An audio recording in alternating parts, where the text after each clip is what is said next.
Olá pessoal, nesta videoaula vamos falar sobre conjuntos numéricos. Vamos começar com o conjunto dos números naturais. O conjunto dos números naturais é o conjunto mais básico que surge da necessidade de contagem de objetos ou coisas pelo homem, né?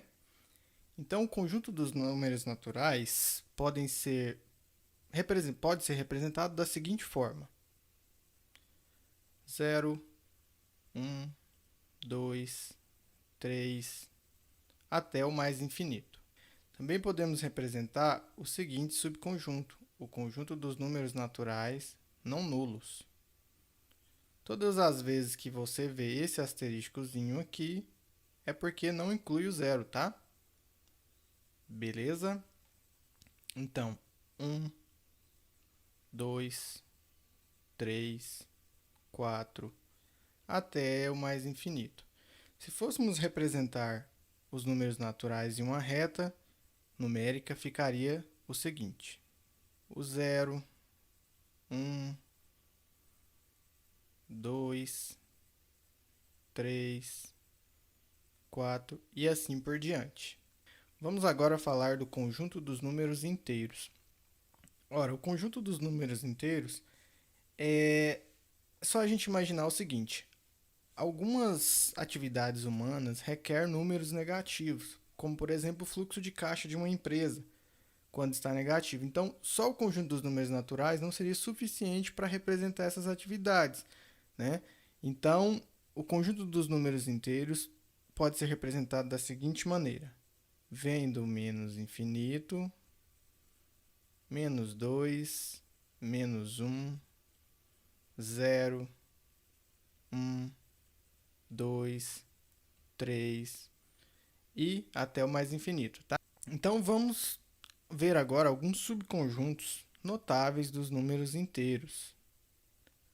Vamos primeiro ver o conjunto dos números inteiros não nulos, tá? Toda vez que tem um asteriscozinho, não tem o zero. Então, vamos lá. Vem do menos infinito, menos 2, menos 1, não tem o zero, 1, 2, e vai até o mais infinito, beleza?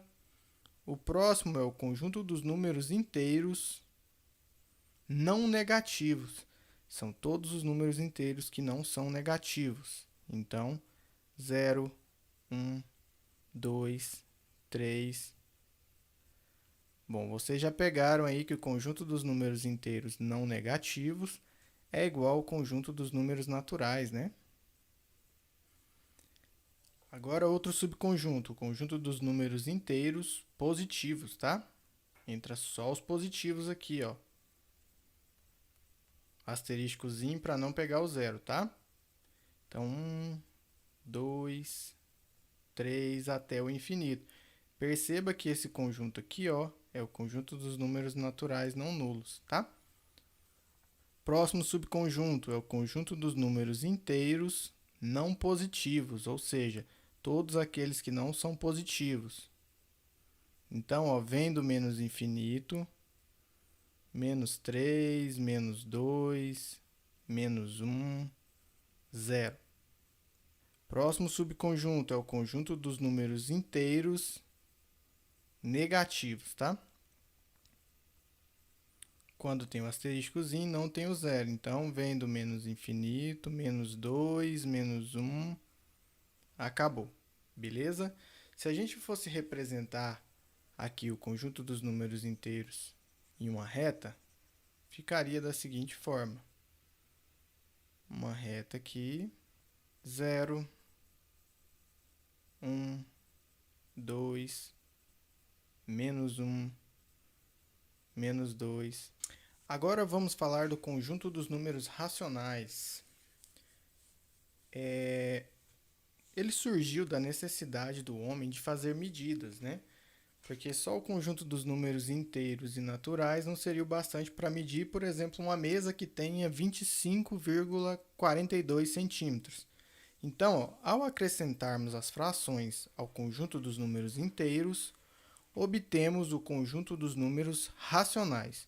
Todo número racional pode ser escrito na forma a sobre b com A pertencente aos inteiros e B pertencente aos inteiros não nulos, tá?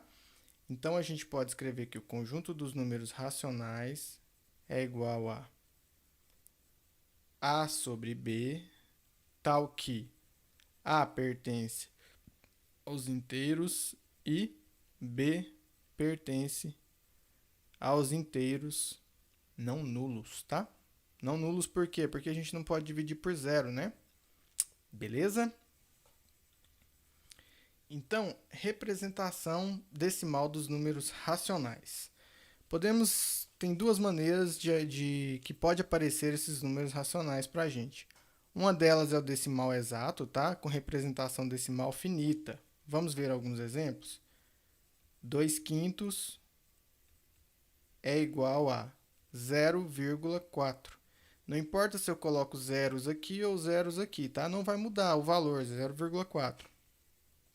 Vamos a outro exemplo. 1/8, que é igual a 0,125. Mais um exemplo, 35/4, que é igual a 8,75. Agora vamos ver os decimais periódicos, também chamado de representação decimal infinita, ou seja, toda vez que o número aqui após a vírgula for infinito. Olha um exemplo, 1/3, que é igual a 0,333, e eu posso representar 0,3. Basta eu botar esse tracinho aqui, tá? 2/3, que é igual a 0,666, eu posso representar como 0,6, tracinho.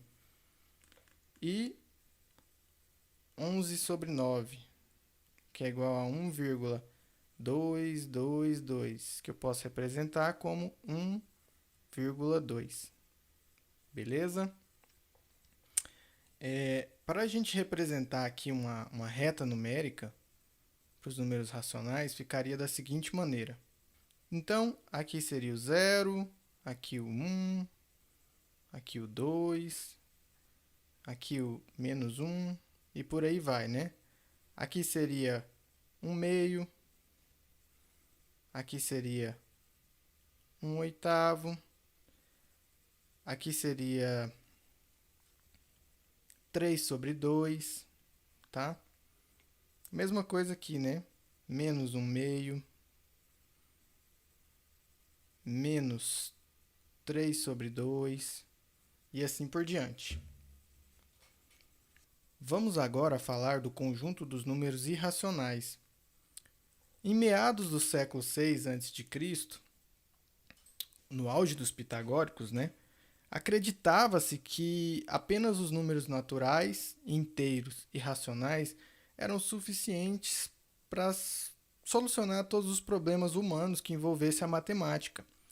Então, algum dos pitagóricos lançou o seguinte problema: qual é a medida d da diagonal de um quadrado de lado unitário? Então, o problema é o seguinte: tem-se um quadrado de lado unitário, 1 e 1. A pergunta é: qual é o tamanho dessa diagonal? Ora, todo mundo lembra aí do teorema de Pitágoras, né? Se não lembra, a gente vai lembrar agora. D ao quadrado é igual a ao quadrado mais b ao quadrado. D ao quadrado é a diagonal, é igual à soma dos catetos ao quadrado, tá? O A é um quadrado, o B é o outro. Pode chamar qualquer um deles. Vamos chamar esse aqui de A e esse daqui de B, tá? Então, desenvolvendo aqui, ficaria o seguinte: d ao quadrado é igual a 1 ao quadrado mais 1 ao quadrado. D ao quadrado, 1 ao quadrado é 1 vezes 1 é 1, tá? Então, 1 mais 1. D ao quadrado igual a 2. Então, surge a seguinte pergunta: qual o número que elevado ao quadrado dá 2? Ora, se a gente pegar a calculadora aqui, ó, e fazer raiz de 2, vamos ver que é 1,41, 42, 13. Só que esse número é infinito. Por mais que você faça tentativas, o valor que você eleva ao quadrado que dê 2 tem dízimas periódicas infinitas, tá? E daí a gente consegue dar uma definiçãozinha de números irracionais, né? Bom, podemos dizer da seguinte maneira: número irracional é todo número que, em sua forma decimal, é uma dízima não periódica. Ou seja, podemos escrever da seguinte forma: número irracional é igual a x, tal que x é dízima não periódica. Beleza? Não periódica. O que isso quer dizer? Que além de ter casas após a vírgula, de serem infinitas, elas não têm um padrão como lá nos números racionais, tá? Não tem um padrão. Aí os exemplos que a gente tem é o raiz de 2, que é igual a 1,41, 42 e por aí vai. E outro exemplo clássico é o π, né? 3,14, 15 e por aí vai. Vamos fazer aqui na calculadora para ver. Beleza? E você, não importa o quanto você calcule, sempre vai ter mais números à frente aqui, tá? Então vamos lá para o conjunto dos números reais. O conjunto dos números reais surge, né, nada mais é do que a reunião. O conjunto dos números reais é igual à reunião dos números racionais com os irracionais. Beleza? Então, ficaria o seguinte esquema dos números que a gente estudou, dos conjuntos numéricos que a gente estudou, né? Os naturais, os inteiros,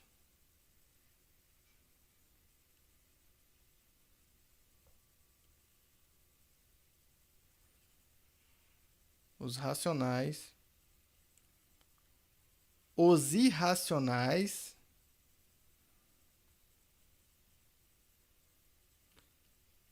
e todos esses carinhas aqui, ó, formam o conjunto dos números reais. Todos esses carinhas aqui formam o conjunto dos números reais. Beleza?